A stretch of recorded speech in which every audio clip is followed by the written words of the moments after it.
नमस्कार, मी उर्वी पंगत तुमच्या आमचीमध्ये तुमच्या सगळ्यांचं खूप खूप स्वागत करत आहे। आता थंडी सुरू झाली आहे, तर ह्या थंडीमध्ये काहीतरी पौष्टिक हे आपल्या शरीरात जायलाच पाहिजे।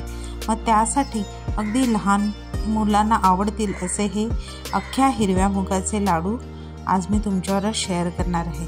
करायला खूप खूप सोपी आहे, घरगुती सामानापासून अगदी झटपट तयार होणारे असे हे लाडू आहेत। तर वेळ न घालवता आपण रेसिपीला सुरुवात करूया।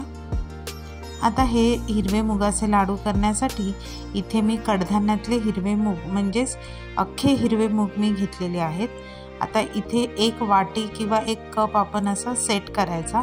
त्या कपाने मी 2 कप भरून एवढे हे हिरवे मूग घेतलेले आहेत। काय करायचं, गॅसची फ्लेम जी आहे ती एकदम बारीक ठेवायची आणि मंद गॅसवर आपल्याला अगदी छान सुवास येईपर्यंत खरपूस भाजून घ्यायचे आहेत। आता 2 कप मूग भाजायला जवळजवळ इथे मला 10 ते 12 मिनिटं एवढा वेळ लागलेला आहे। दळायच्या आधी मूग जर असे भाजून घेतले तर लाडू जे आहेत ते आपले आणखीन छान चविष्ट होतात। आता हे पूर्ण थंड झाल्यावर घरघंटीवर तुम्ही हे दळू शकता किंवा घरी मिक्सरवर सुद्धा हे बारीक पावडर करू शकता। आता काय करायचं, त्याच कढईमध्ये मी 2 चमचे एवढं तूप घेतलेलं आहे आणि 2 बॅचमध्ये आपल्याला हे जे पीठ जे आहे ते छान असं खरपूस भाजून घ्यायचं आहे। आता इथे तुम्ही बघू शकता 5 ते 7 मिनिटांनंतर पिठाचा रंग बदललेला आहे आणि पीठ सुद्धा छान असं खरपूस भाजलेलं आहे। आता अशाच प्रकारे ही दुसरी बॅच सुद्धा मी भाजून घेतली आहे। आता हे दोन्ही पीठ साईडला ठेवून मी त्याच कढईमध्ये 2 चमचे एवढं मी तूप घातलेलं आहे। आता त्याच तुपामध्ये मी एक छोटी वाटी एवढं डिंक घेतलेलं आहे आणि ते बारीक गॅसवर छान असे खरपूस असे डिंक भाजून घ्यायचे आहेत। डिंक फुलेपर्यंत आपल्याला इथे भाजायचे आहेत। एकाच ह्याच्यामध्ये पूर्ण डिंक भाजून घ्यायचे नाही आहेत। 2 बॅचमध्ये मी हे डिंक जे आहेत ते तुपामध्ये छान असे फुलेपर्यंत भाजून घेतलेले आहेत आले आहे।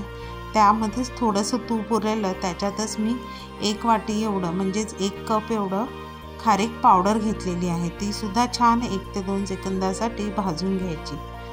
आता खारीक पावडर भाजून झाल्यावर त्या कढईमध्ये अर्धा चमचा तूप टाकून मी इथे ड्रायफ्रूट्स भाजून घेतलेले आहेत। तुमच्या आवडीनुसार इथे ड्रायफ्रूट्स तुम्ही कमी जास्त वापरू शकता। ड्रायफ्रूट्स भाजल्यावर आता इथे मी अर्धी वाटीपेक्षा पण थोडे कमी असे हालिम घेतलेले आहेत। ते हालिमसुद्धा आपल्याला छान असे तुपावर परतून घ्यायचे आहेत। हालिम तुपावर परतून झाले की त्यामध्येच मी सुकं खोबरं अर्धी वाटी एवढं छान लाल रंग येईपर्यंत भाजून घेतलेले आहे। आता जेवढे जिन्नस आपण भाजलेले ते सगळे आपण ह्या पिठामध्ये ॲड करत जायचे आहेत। आता फक्त ॲड करताना इथे मी डिंक आणि ड्रायफ्रूट्स हे अर्धे ॲड केलेले आहेत आणि अर्धे जे आहेत ते मी तसेच साईडला ठेवलेले आहेत। आता हे सगळं मिक्स करून थंड करत ठेवायचं आहे। थंड झाल्यानंतरच त्यामध्ये आपल्याला गूळ ॲड करायचा आहे। तर मिश्रण थंड झाल्यावर आता ज्या कपाने आपण हिरवे मूग घेतलेले त्याच कपाने आपल्याला 2 कप हिरव्या मुगासाठी 1 कप एवढी गुळाची मी इथे पावडर वापरलेली आहे। हे जे गूळ आहे ते सेंद्रिय गूळ आहे आणि इथे मी गुळाची पावडर वापरलेली आहे। आता हे सर्व छान मिक्स करायचं आणि छान मिळून येण्यासाठी एकदा मिक्सरला हे सगळं जे मिश्रण आहे ते फिरून घ्यायचं। मिक्सरमध्ये फिरवल्याने काय होतं, ह्याला लाडू वळायला म्हणजे ह्या पिठाला बाइंडिंगसुद्धा छान येते आणि सगळं मिळून येतं। आता जे आपण ड्रायफ्रूट्स आणि डिंक साईडला ठेवलेले ते आता आपण हे मिक्सरला लावून झाल्यावर ॲड करायचे आहेत। थोडेसे असे हातानेच मी ते डिंक जे आहेत ते क्रश केलेले आहेत आणि ड्रायफ्रूट्स मिक्स केले आहेत। असे केल्याने काय होतं, लाडू खाताना जर का ते दाताखाली आले तर त्याची चव आणखीन वाढते। आता त्यामध्ये शेवटी मी 2 छोटे चमचे एवढे जायफळ आणि वेलचीची पूड घातलेली आहे।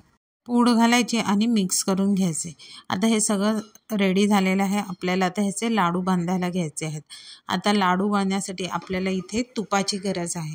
आता सुरुवातीला मी अर्धा कप एवढं तूप वापरलेलं सगळं साहित्य भाजायला, तर आता ते तूप संपलेलं आहे। आता आपल्याला लाडू वळण्यासाठी तुपाची गरज लागणार आहे।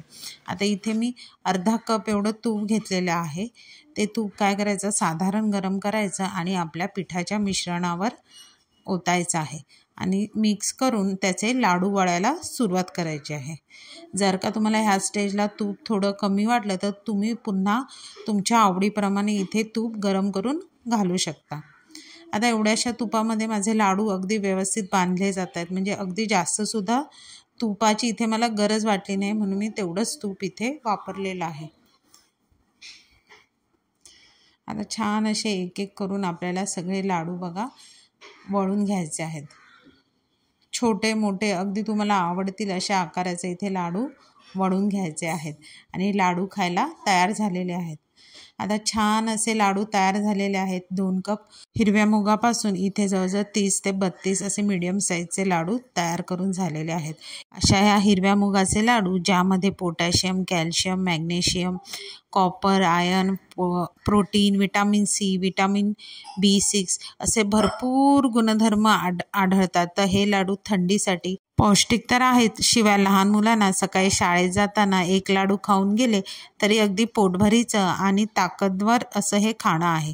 तर ही रेसिपी तुम्ही नक्की घरी ट्राय करून बघा. रेसिपी आवडली तर रेसिपीला लाईक करा, चॅनलला नवीन असाल तर चॅनलला सबस्क्राईब करा आणि अशाच नवीन व्हिडिओच्या नोटिफिकेशनसाठी बेल आयकॉनला प्रेस करायला विसरू नका. तोपर्यंत मस्त मस्त राहा.